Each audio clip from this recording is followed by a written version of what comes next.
I'm Catherine McGrady, the CEO of CNA, and this is CNA Talks.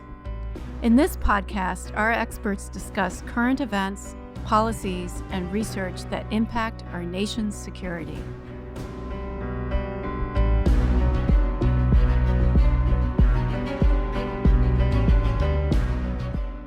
This time on CNA Talks, an interview with CNA's Meg McBride from the radio program A Closer Look with Pam Atherton. Meg discusses her report, Racial Extremism in the Military, a Continuum of Harm, which seeks to give DoD the tools to mitigate the threat of racial extremism in the ranks. Special thanks to Pam Atherton for this wonderful interview. Pam is a veteran radio host, in addition to being a performance/presentation coach. You can catch more of her interviews on acloserlookradio.com.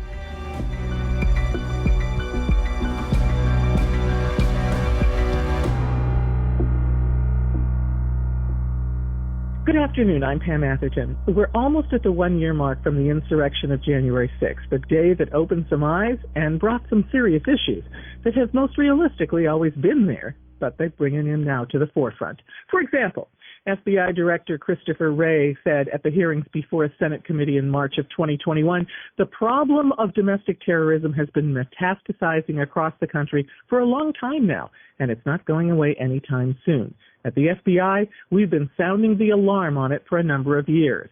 In fact, the FBI had been prioritizing the threat of violence from white supremacists, militias, and other extremists with the same urgency as they had international terrorism organizations. In fact, the number of FBI investigations has doubled since 2017, and arrests of white supremacists and racially motivated extremists has tripled. And one of those areas where extremism is visible is the military. Of the over 600 people charged in the attack on the Capitol, 12% had some military experience. And extremism in the military can be a very real threat to our national security. Well, I mean, it's not just me saying it. The CNA, a nonprofit research and analysis organization that works with the military, says it's an issue that needs to be addressed, and soon. Dr. Megan McBride, a research scientist in CNA's Center for Stability and Development, is an expert on international security issues, including terrorism, radicalization, and ideological violence. A fellow at the Harvard School of Public Health, she has a focus on extremism and was one of the authors of a new report out by CNA called Racial Extremism in the Military, a Continuum of Harm. We're going to find out how prevalent extremism is in the military, what the harm could be, and what can the military do to stem the tide?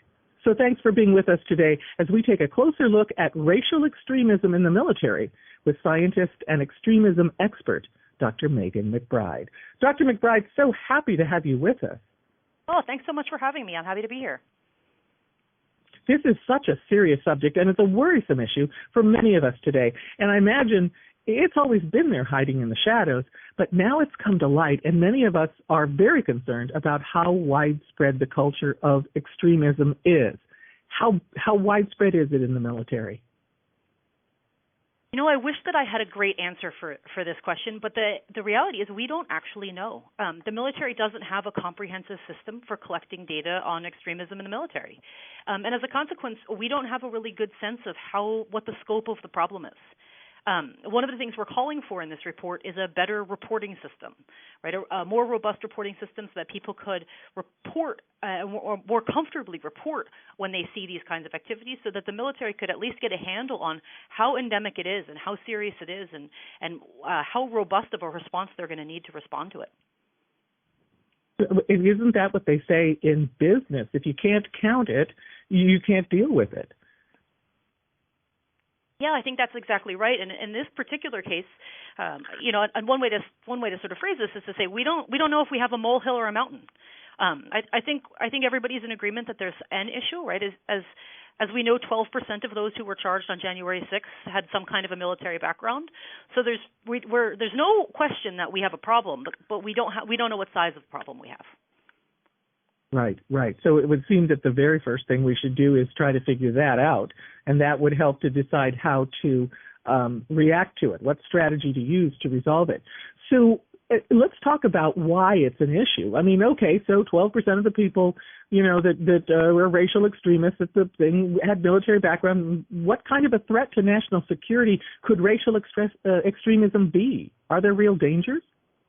Well, I think there are a couple of ways to sort of talk about it as an issue. So three come to mind.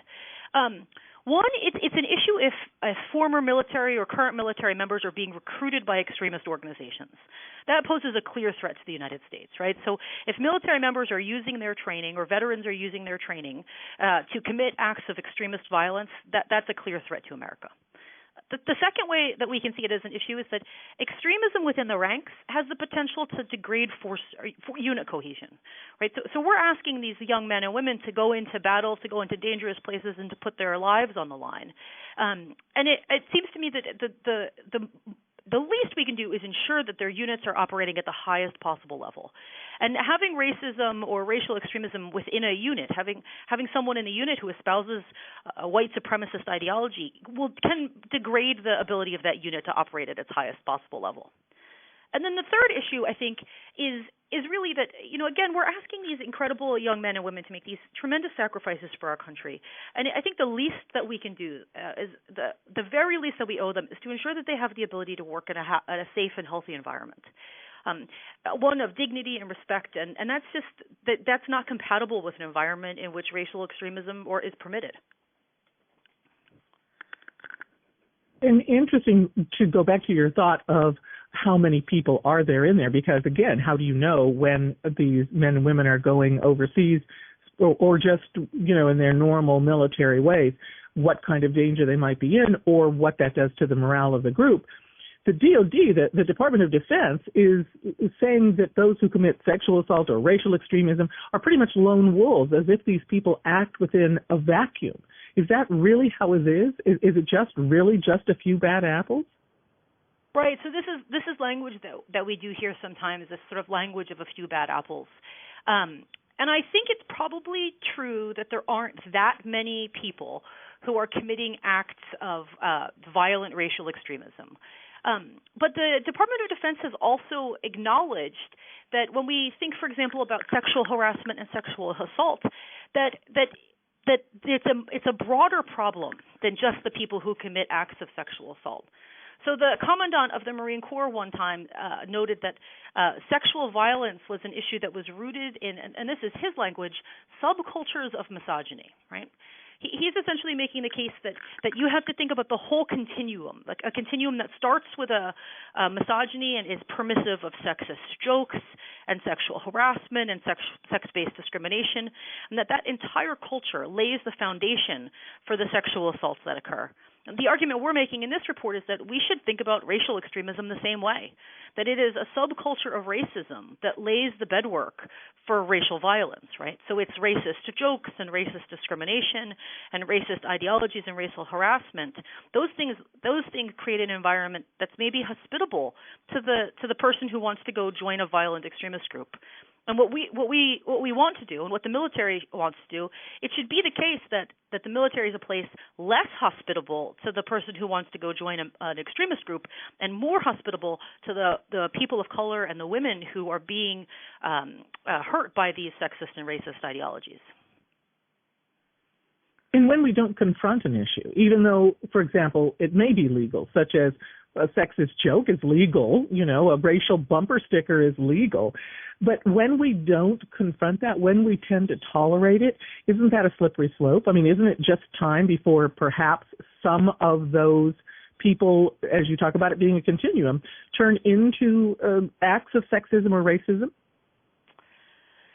Yeah, so you're right that there is a tension here between the First Amendment and some of these things that we might find abhorrent, right? People have the right to hold opinions that we think are hateful and odious and that we don't like, and that's something that we need to sort of learn to grapple with.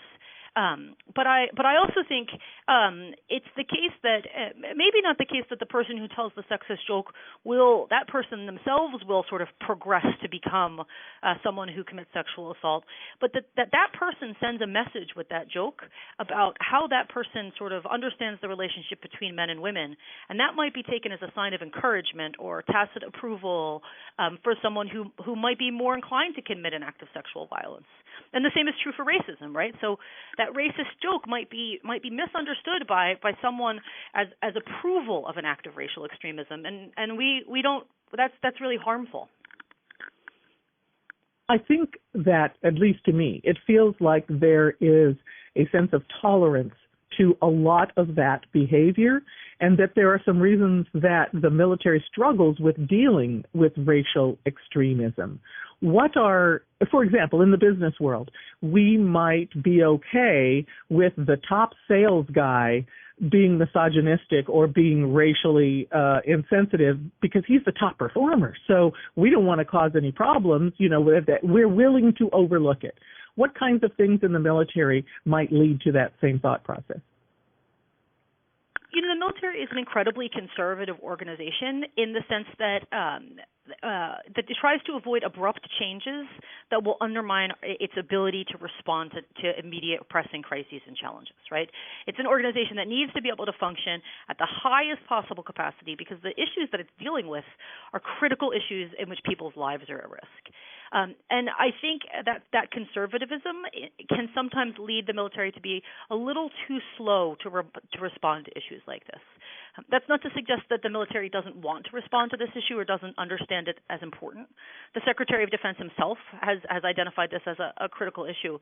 But coming up with the solutions and implementing them has the potential to be disruptive. And the military is hesitant to do things that are disruptive because it is so critical that it be able to respond. And I think threading that needle, figuring out a way to be disruptive without sort of undermining its ability to do its critical work is the challenge that the military is facing right now. And it's a legitimate challenge. It's one thing to sort of disrupt the functioning of a sales unit, where that maybe the stakes are measured in profits and losses over the course of a year. It's another thing to disrupt the functioning of an organization that ensures the safety and security of people around the world. And perhaps their very culture is part of what allows this tolerance and what makes it so difficult to resolve this. I mean, for example, in looking over the report, it says things like, one might be discouraged from taking their problems to a higher up. And the military, of course, is one who they prize resiliency. So just suck it up, right? I mean, get over it. You'll be fine. And, also the fact that if you say something, perhaps you're not a team member anymore. And the military is all about team membership. So does that culture have to change, or does it have to morph a little bit? What has to happen? No, I think that's right. Some of the things you're talking about are things that we know have been problems for addressing the problem of sexual harassment, sexual assault, right? So the woman who perhaps reports somebody, she's betrayed her brothers, or she's betrayed the unit, and she's not a team player, and she needs to have tougher skin, right?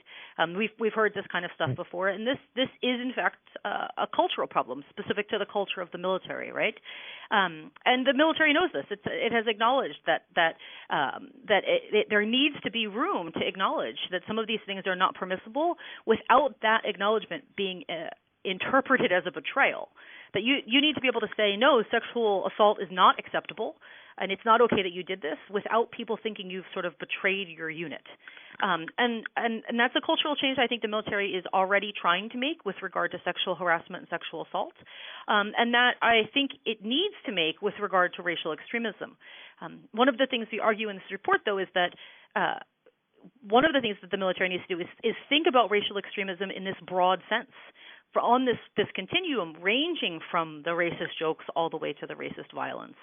If it focuses on the racist violence, the few bad apples, then you don't need to make these cultural changes. But our report argues that misses the bigger problem, which will require making the cultural changes you're talking about. It's almost like they're missing the underbelly, the root system of all of this. And you can whack off the leaves in the plant, but the root will cause it to come back up again. Yeah, that's a really good sort of way to think about this. I think that's at least the argument that we're making, that as the military thinks about a new way to approach this, we're trying to encourage them to not miss the root system, but to also think about both, and to not develop a strategy that just kind of whacks off the top, but to develop a strategy that deals with the whole problem. Yeah, I mean, intolerance is a large part of that. And I think we see that not only in the military, but in the widespread population. When we tolerate something, it continues, and it continues to grow. Because why not? There's nothing stopping it.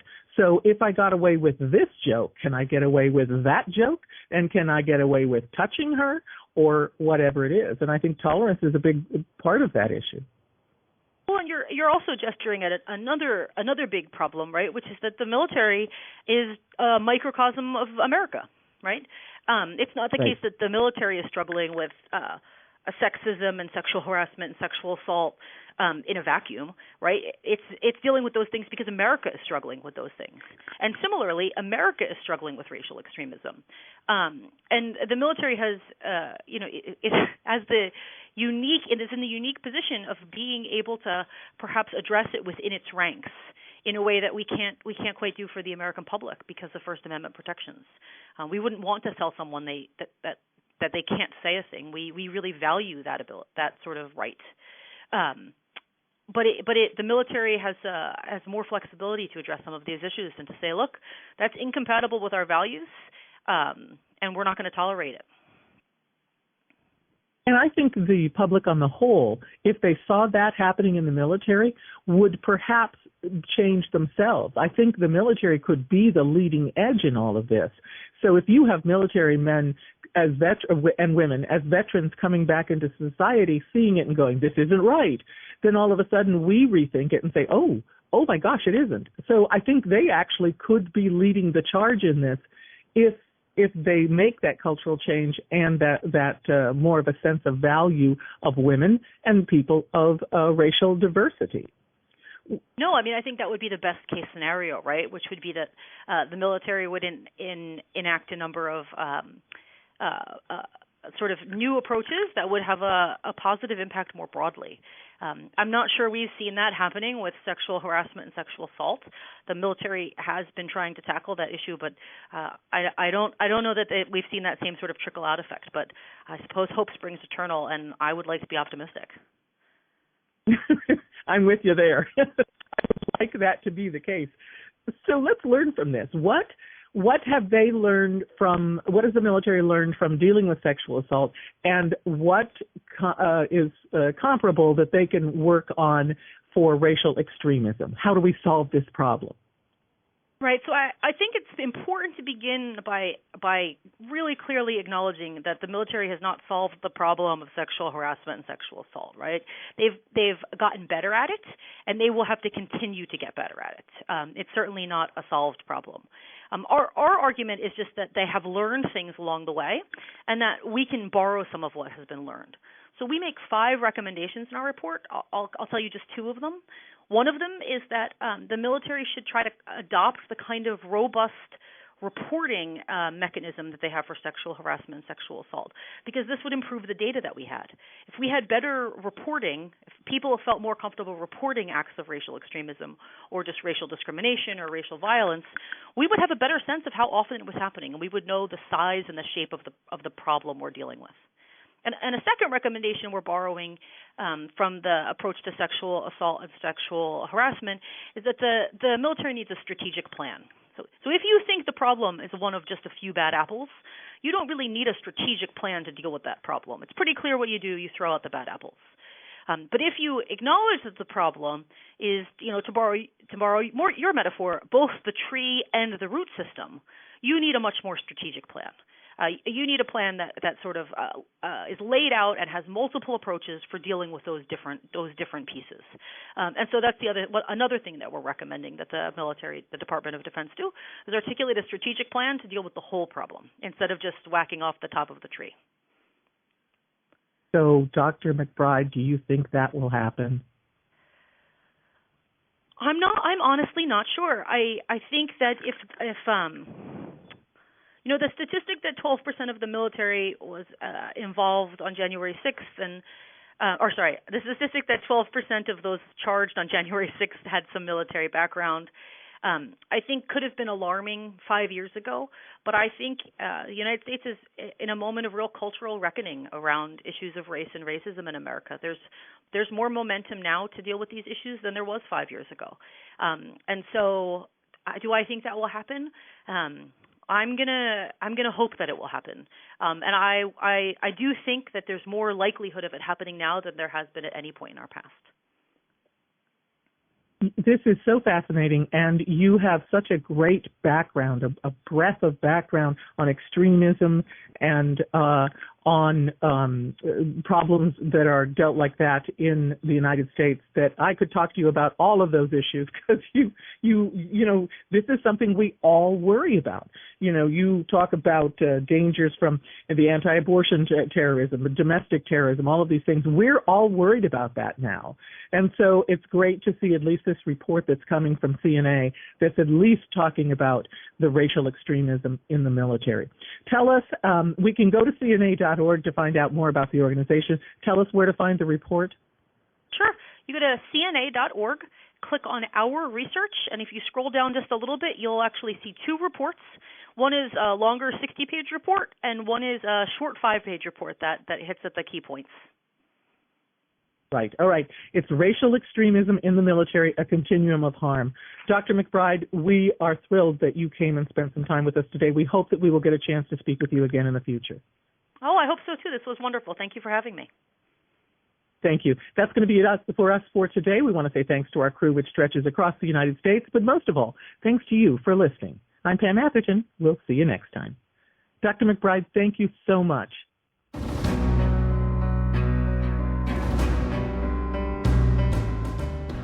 Thanks for listening to CNA Talks. The views expressed are those of the commentators and do not necessarily reflect those of CNA or any of its sponsors. CNA Talks is produced, edited, and mixed by John Stimpson. Our theme music is by Edward Grenga. If you enjoy our show, we'd love if you could give us a 5-star review on Apple Podcasts and tell your friends about us. Thanks again for listening, and we'll see you in 2 weeks.